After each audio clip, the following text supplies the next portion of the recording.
So I'm Tony, and I'm sitting here with Jairo, Jairo from the band Troops of Doom. Troops of Doom. Yes.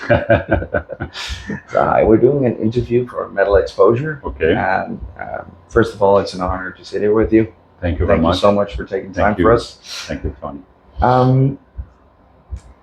Let's just go straight in. Mhm. You're doing a European tour now, We are, yes. but earlier in this year you switched guitar players. Yeah. Yeah. We had to, because our original guitar player, it's a very close friend of mine, Mm-hmm. and we started the band together, but he doesn't like to go on the road, like he doesn't like tours. Yeah. And I'm old style, so I don't like this. He's more like, we can stay home and record and put on the internet. No, I want to go. Yeah, I want to go on the road.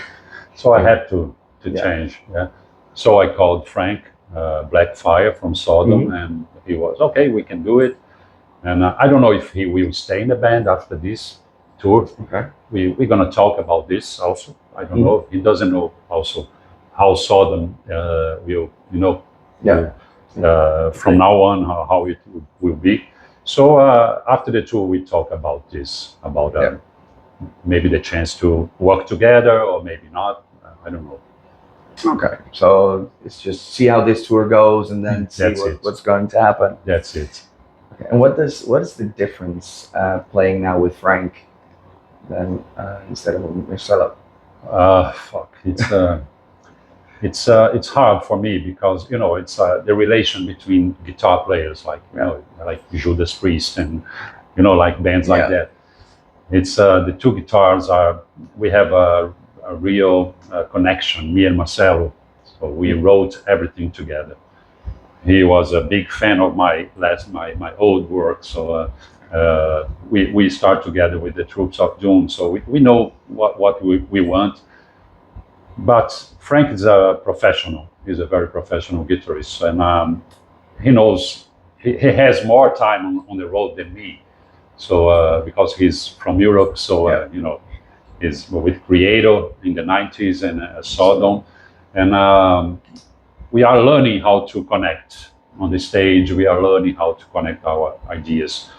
We didn't have any time to rehearsal, so I came from Brazil and we start the next day playing in a festival in the Headbangers Open Air in Brande. And we have to adjust some things and then it's okay. So let's see in the next, this is the fourth or fifth gig in this tour. So let's see in the next ones. And was it all just festival shows or also club shows? No, we made some headliners, small shows in Belgium and Germany also. But Oberhausen was a very good one. But we played Headbangers Open Air. Now in Wacken. We're going to play next week in Alcatraz and Vagos in Portugal. And then we play some headliner gigs in Germany, Switzerland, Austria. Then we play in another festival in Bulgaria, Running Free. And then the last gig will be in Greece, in Athens, with Sacred Reich. So that's and then we come back to Brazil. Yeah. And is there a lot of difference between shows in Brazil and shows in Europe? There's a lot of difference. Yeah, we don't have the same structure as Europe has. So in Europe, you already have a lot of places. You have a lot of small pubs, medium and big ones, and then you have stadiums and theaters. We don't have this. Like we have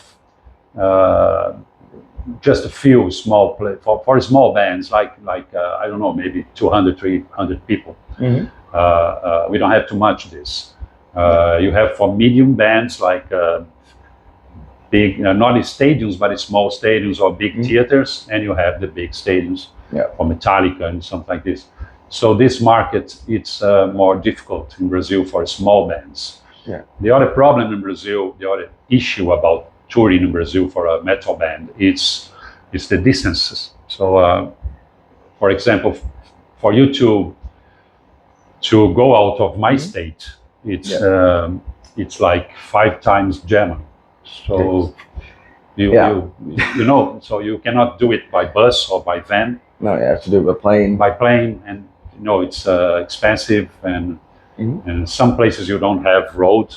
So if you go like to the side of the rainforest, it's you know like you don't have too much roads. Yeah. So yeah, that's it. You have to play on the shores, on the ocean, on the Atlantic, like Yes. this. So you have the northeast, you have the southeast and the south. We have a lot of gigs, São Paulo, Rio, where I live, also Belo Horizonte. It's Yeah. where Sepultura, Sarcophago, and a lot of bands came from. So you have to take a plane and go to São Paulo, Yeah. because it's like you know 10 hours driving or something like that. So Yeah. it's, in Europe, you make like 5 shows in Yeah, you in can the same distance. You know, like you can do 10-hour drive and you'll be in 4 different countries. that's it. That's it. So so it's completely different. You know, it's not easy. South America, it's like this. You don't make a tour with a van in South America. You have to take planes to Argentina, to Colombia. You know, it's different. And what about the fans? Are they a lot different than the European fans? I think the Brazilian fans and most of the South America fans are more Mexican, also in the North America. They are more Latin, you know, like a Latin blood, and so they are more crazy, you know, like come on. They are very happy, More energetic. yeah. But it's different. The first time I came to Europe, someone told me that, like, okay, you're gonna play here in England, so you know, people are more, you know, More calm. I played somewhere after the song, people. I was like, what? Like, okay, Okay, this is it. so the next one is from Frank Sinatra. I don't know what's Go different. completely mental because they don't expect it. Yeah, something like that. So, but it's we have some festivals like this. You have people crazy. Yeah, that's very good. It's the summer. Yeah, I think the energy of summer. and we're lucky it's good weather now. Good weather. Yeah, in Brazil it's like this every day. So people are crazy. Like, hey, let's go to the beach. Let's drink. Yeah. So, is this the last European tour you're doing, or you're coming back later? You mean this tour? This tour, or is it? Are you having another tour planned after this? No. We're gonna stop for a while. I have to start to write the new album. You know, like I have to organize the next guitar player, so to understand what I'm gonna do. I have an exposition in a gallery in October and November. It's another job of mine. I'm plastic art, and so I have this exposition. So I will focus on this, and then focus on the new album. And we intend to come back in 2028 with a new album. With our record label. It's from Portugal, Alma Mater. Yeah. And from the guy who owns the CEO, it's Fernando Ribeiro. He's the singer of Moonspell. Okay. And he's a very nice guy, a very close friend of mine. And it's very good for us because it's a small label. But he's a musician also, so he understands business and my side also. Yeah. Like, okay, you're a musician, I have to help you in this, that. And protect that. And Yes, things like that. it's very good. So that is why you also changed the label to Alma Mater? Yes, Because it's a lot easier to work with. It's more easier to work. We understand each other. It's the same language. We speak Portuguese. So and he's a musician. So this was very good for us. That's it. That was indeed the question about moving labels. And how does creating a new song, how does that process go for you? It's not like a work, like a job. I don't wake up in the morning and okay, now I have to take my coffee and then I will create something. It's not like that. I'm doing something in Christmas with my family, and then excuse me, It's this one. It's like the Show No Mercy. The second, it's like this. You made the drum. So I do this. So do you have a guitar or acoustic guitar? Yeah. So I record in the phone in the middle of the woods. Yeah. And that's it. Then one day I have to write an album. So I pick up all the files, small pieces of ideas and stuff like that. I have a bunch of ideas recorded already from the time I was in Sepultura, so from the 80s. So I use some with the Troops of Doom already. I will use some new ones. And that's it. That's how it works. I mean, it's not easy to come, the ideas, but when it comes like an avalanche, and I have to write everything down so I can remember. So it's a crazy work, and it's a lonely work. I do it, and then I think about the drums, I think about the bass, I think about the aesthetic of the song, and how we're gonna put the metric of the vocals. So I think about everything. I write it down and I make some designs, and then I send to the guys. Okay, can you please play the drums like this? Okay, but put your energy, put your signature on this, something like that. Okay. You talked about Sepultura because you were a part of the original lineup. No. Is there any song you think that's overlooked, or that doesn't get enough attention? Yes, there are some, maybe 2 or 3. It's hard for me to.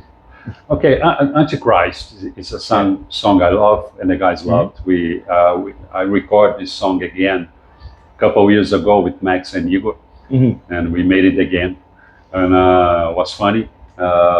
We put it on YouTube, and because it's the first song ever from Sepultura, so and it's very hardcore, it's very punk, and we love it.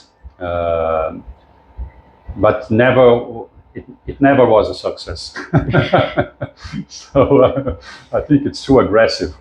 Yes, that's Necromancer is another song. We were into the Celtic Frost stuff, and to Megatherion, we were crazy about the album. So we wrote something like this. That's it. I think Necromancer and Antichrist was great songs for me. Yeah. Will you take any of the you actually already said that the songs you still wrote for Sepultura? I still receive for everything, and I have. No, I mean you're going to use it for your. For the next album. No. Try to use it. No. I use some. We record the Troops of Doom. Recorded Troops of Doom and Mob Division's The Bestial Devastation. No, I don't want to re-record something. Max and Igor did that with the Caballero. It was great, but I don't want to do that anymore. No. So I keep the originals for me. Yeah. You want to keep the legacy and just create new music. I already have the name, the Troops of Doom. So, so I'm happy. Just a few more questions. You're playing the Wasteland tonight. Yes. What do you think about that? It's like a Mad Max vibe. Yes, I only see this from the internet. I didn't come there yet. It's my first time here in Wacken, so I'm amazed with everything. It's big enough. It's amazing. Yeah, I never saw something like this. Not even in Rock in Rio. No, it's. And I thought that would be bigger. It's only metal. It's completely different. It's metal, man. It's completely amazing what they do here, what they did here. From the beginning. Yeah. And in the middle of nowhere, it's amazing. I always dream about playing here. I dream a lot in the past, like in the 80s and the 90s, to play in Dynamo. And Dynamo was the festival for us. So it was the dream of Sepultura. We had to play at Dynamo one day, but it's impossible. And then after that was Wacken for me. I love other festivals like Hellfest. I think it's great, But it's the first time here, and I'm very happy to be here, very proud. I don't know the stage yet, but I saw some pictures, and it's amazing, like a Mad Max, like a post-apocalyptic world. So, well, I hope it works. It's 45 minutes only, but it's one of the best 45 minutes of my life, I think. That's very awesome. Yeah, for me to say that. So yeah, I wanted to ask you what the greatest show was you ever played. Well, the greatest show I played, I mean, it's not my favorite shows, the greatest ones. Yeah. Because I like, I remember too much small shows, small gigs, you know, where I saw some friends and some people here, and it was great. But I played once in a big festival in Colombia. I played there twice, actually, in 1999 and 2001. And in Bogota, Colombia, it's called Rock al Parque. We played there, Slayer played there in the past, and a lot of bands. We played there for 150,000 people in one day. Wow. And it was something amazing. Like, you know, on the stage, you see that, and you're like, fuck. What is that? It's ocean, like, you know. And it was great. It was really great. And we play a lot with a lot of Brazilian pop music and artists, you know, like this. What was amazing. And I think Sepultura, we did a very special gig in Brazil when I was out of the band yet. It was the first Derek Green show in Brazil. Yeah. So this was 1998. I don't remember the month, but it was 1998 in São Paulo, and we was 22,000 people, only Sepultura. Wow. And we joined the band, and it was Derek, Andreas, Igor, and Paulo, and they called me, Jason Newsted from Metallica, and Mike Patton. It was crazy. It was amazing, yeah. And we played together there. Was very nice. I remember this. It's in my good memories. So your last single that you released was "The God of Thunder," the Kiss cover with loads of extra guests. Yes. Extra Billy, Martin Furia. Yeah. Is there any artist you would like to collaborate with in the future? Wow. Yeah, I'm asking tough questions today. No, it's because there's a lot. So not one, maybe 10. Wow, man. And I have a lot of. I have some people that already died. So Lemmy was a guy I would like to play with him. Lemmy, we spent a night together in Brazil once, and I don't remember 1994, I think. And I was completely wasted. He was like, "Let's drink," you know.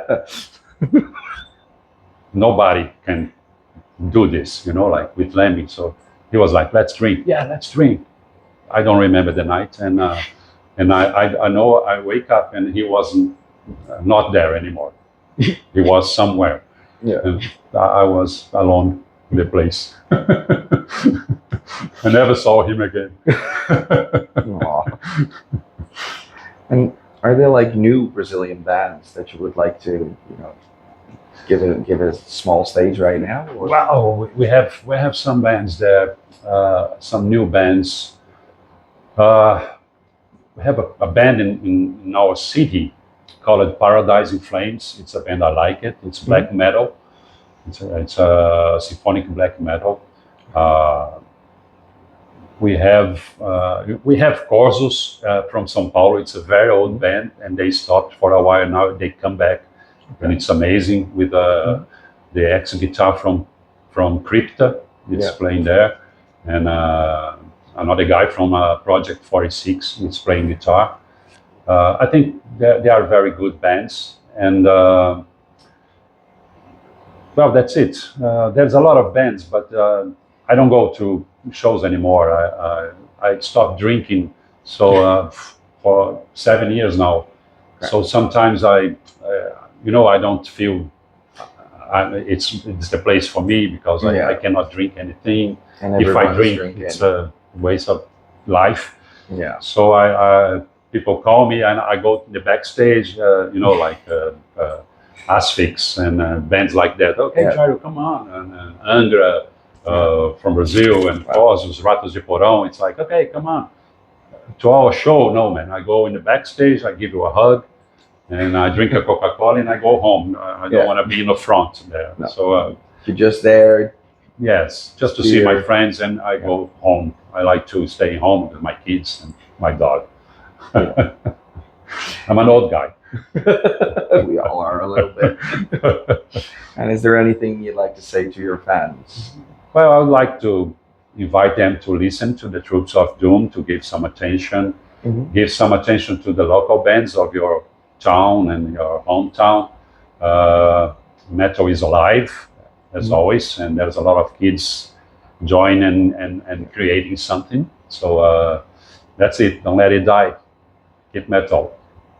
All right. Well, thank you so much. Thank for you the very interview. much, Tony. Thank you.